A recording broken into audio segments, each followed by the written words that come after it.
مولانا جلال‌الدین محمد بلخی یکی از مشهورترین شاعران و عارفان جهان فارسی زبان هست که بیشتر مردم او را با نام مولانا یا رومی میشناسند.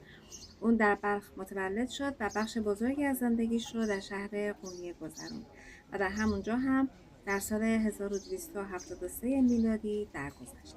محل دفن اون امروزه با نام موزه و آرامگاه مولانا شناخته میشه و مهمترین جاذبه فرهنگی و معنوی قونیه است. این مجموعه شامل مقبره مولانا، فضای عبادت و مسجد، کتابخانه و نسخه های خطی و محل زندگی و آموزش دراویش است. برای ورود به خود مقبره مولانا خانم ها معمولا حجاب دارن و بدون کفش باید وارد شد، یا اگر که کفش میپوشن اونجا به مخزن های تعبیه شده پلاستیک هایی هست که اونها رو باید روی کفش قرار بدن که داخل آرامگاه رو کثیف نکنه.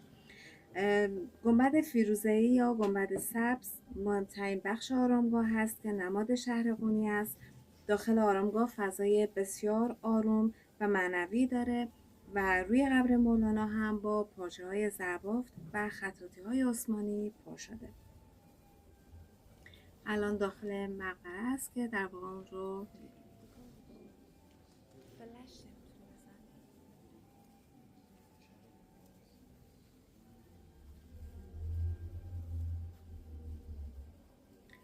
داخل مجموعه که الان در اون هستیم، علاوه بر قبر مولانا، قبر پدرش سلطان العلماء، اتاقهای دراویش و نسخه های خطی قدیمی هم به نمایش گذاشته میشه.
مولانا در ابتدا یک عالم دینی و مدرس بود، یعنی بیشتر فقه و علوم اسلامی تدریس میکرد، اما زندگیش بعد از ملاقات با شمس تبریزی کاملا تغییر کرد.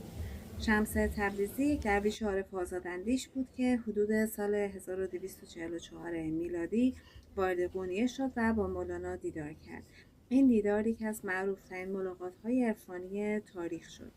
میگن که مولانا بعد از آشنایی با شمس کمتر تدریس میکرد، بیشتر شعر میگفت، به سما و عرفان روی آورد و مشهورترین آثارش رو خلق کرد.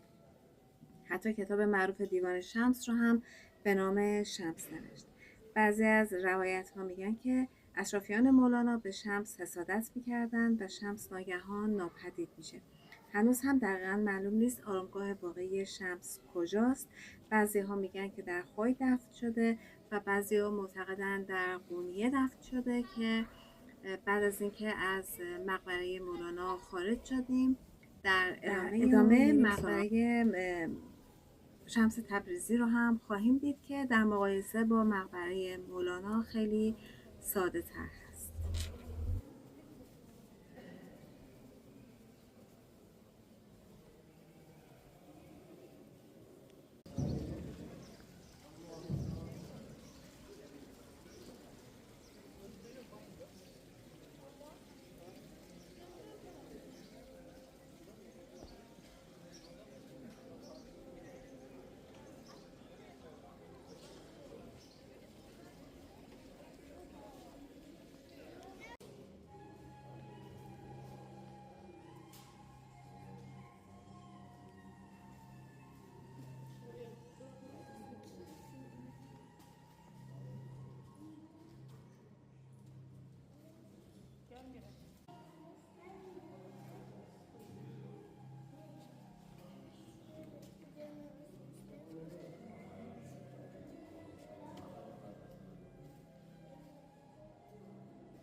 اینجا مقبره شمس تبریزی هست. در رابطه با دیدارهای شمس تبریزی با مولانا داستانهایی هست. یکی از اونها میگن که در یک روز سرد پاییزی در قونیه مردی غریب وارد شد. لباسهای ساده‌ای داشت، چشمانی نافذ و رفتاری که مردم را کمی میترساند. او شمس تبریزی بود. اما خود مولانا درباره شمس گفته بود: مرده بودم زنده شدم. شمس مدتی ناگهان ناپدید شد و بعضی ها میگویند که رفته و بعضی ها هم میگن کشته شده.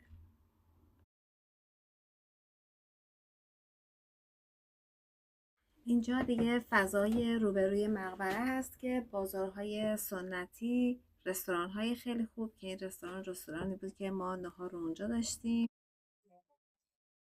از غذای معروف ترکیه اسکندر کباب هست و برای غذاهای معروف خود قونیه اسری اکمک هست که تقریبا شبیه پیتزا میشه ولی نونش خیلی نازک و بلند هست. همون شکل‌های گوشت چرخ کرده، پیاز و فلفل و گوجه رو داره که اون رو توی تنور درست میکنن و معمولا با دود خورده میشه.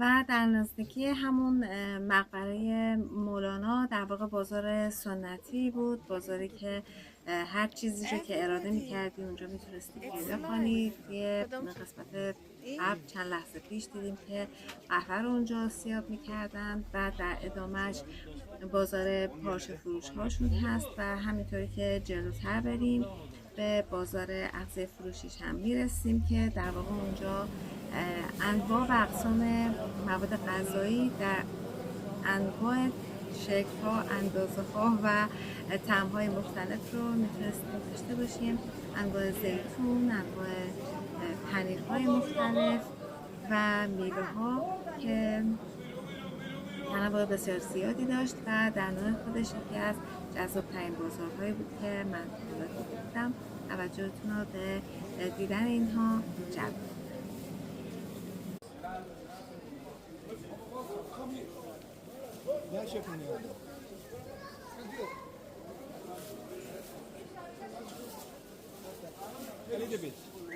A little bit.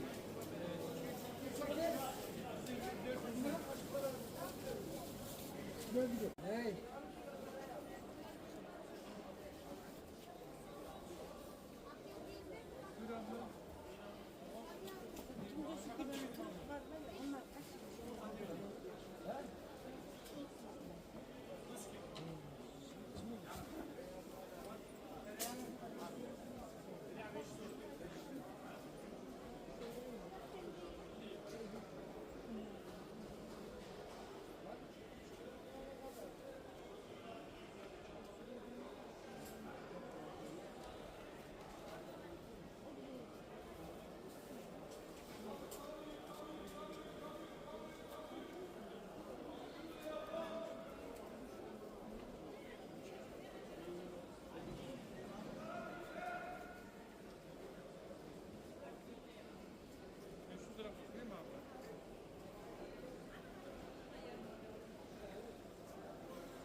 بعد از اینجا یه سیتی تور گرفتیم که با اتوبوس ها توی مناطق مختلف شهر جای دیدنی رو نشون میدادن.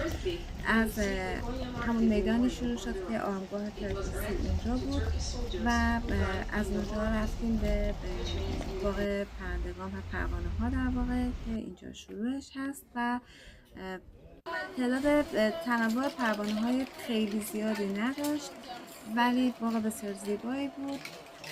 توی محوطه باغ هوا بسیار شرجی بود با رطوبت خیلی بالا و دمای خیلی بالا که فکر میکنم بیشتر این پروانه های منطقه گرمسیری بود، به خاطر این محیط رو براشون فراهم کرده بودن.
بعد از اونجا به شهر سیله رفتیم. شهری هست که در واقع خیلی نزدیک کوه بنا شده، جوری که بعضی از ساختموناش روی دامنه کوه هستن.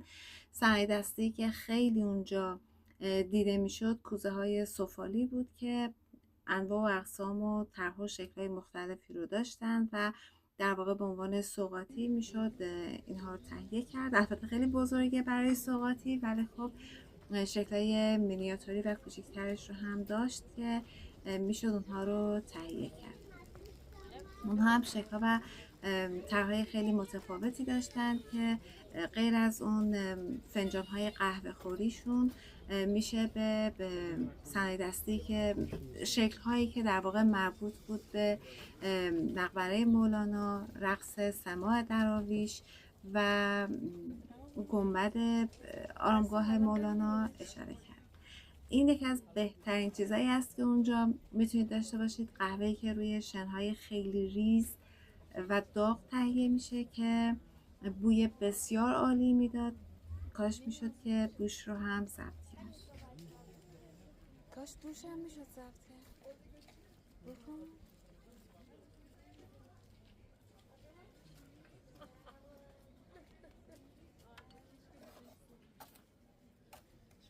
Can you make one more, please? One more, another one. Okay. Serpme kahvaltısı var, saç kavurması, saç böreği. Abi şunu görebilir miyim? Ablacığım kumda kahvesi ne kadar? 100 lira abla.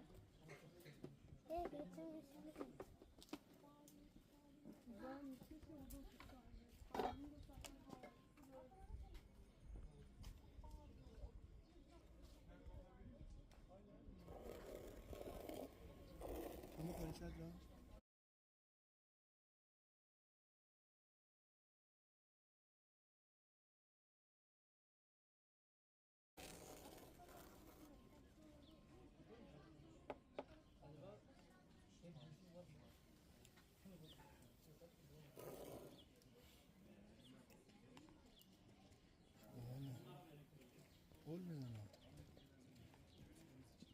واقعا هر چقدر از بو و طعم این قهوه تعریف کنم کم هست. بسیار بسیار عالی بود و اگر یه روزی به اونجا سفر کردین حتما این رو امتحان کنید. Another one, please. 100. Two. 2, okay. Yeah, one more, please. از اینکه تا اینجا با ما همراه بودین از شما سپاسگزارم. امیدوارم خوشتون اومده باشه و منتظر دیدن نظراتتون توی بخش کامنت هستم.